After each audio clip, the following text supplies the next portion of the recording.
Alam niyo mga kaibigan, kanina, nung inaresto o hinuli itong si Senator Jinggoy Estrada, bago siya mag-bail, lumutang siya sa Sandigan Bayan para sa kanyang bail.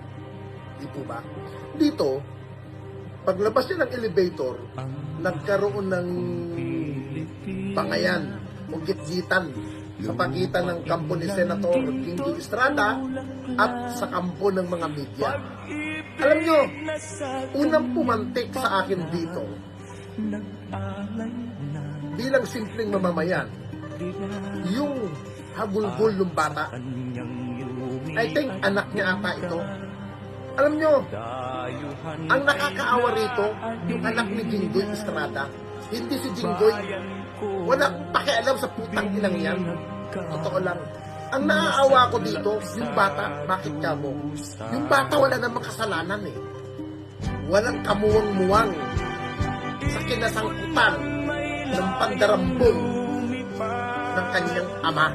Unang-una, si Jinggoy, nung Pangulo ang kanyang tatay na si dating Pangulo Erap Estrada, nasangkot siya sa hikmak sa wedding payola. Pangalawa, nakulong siya doon. Pangalawa, nasangkot din siya sa Janet na police skandal na kung saan nakaresto din siya, nakakulong siya, pero nung naupo yung dating administrasyon, pinakawalan dahil sa bail ibinigay sa kanya. Ngayon, pangatlong pagkakataon muli, nasangkot na naman ang kanyang pangalan sa kickback at sa korupsyon sa usapin ng flood control.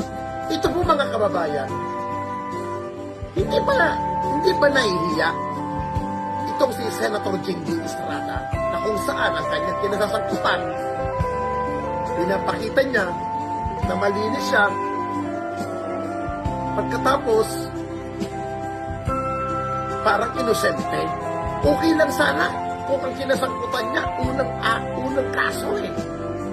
Unang issue ng korupsyon. May intindihan pa natin eh na baka binawit lang, baka sinangkot lang, pero putang ina naman, 3 beses inosente ka pa? Ha? Gabi na lang ba sasabihin mo? Pag-aaralan ng abogado ko kung anong pag-aaralan? Pag-aaralan ng kalitya para baliktarin nyo? Ha? Putang ina naman, Jinggoy. Yan ang mahirap sa mga kababayan natin. Bumubuto, alam ng magdanakaw, alam ng sangkot sa katiwalian. Putang ina nyo. Naghanal pa kayo ng senador na pinapasahod natin pero mandarambong. Putang ina nyo.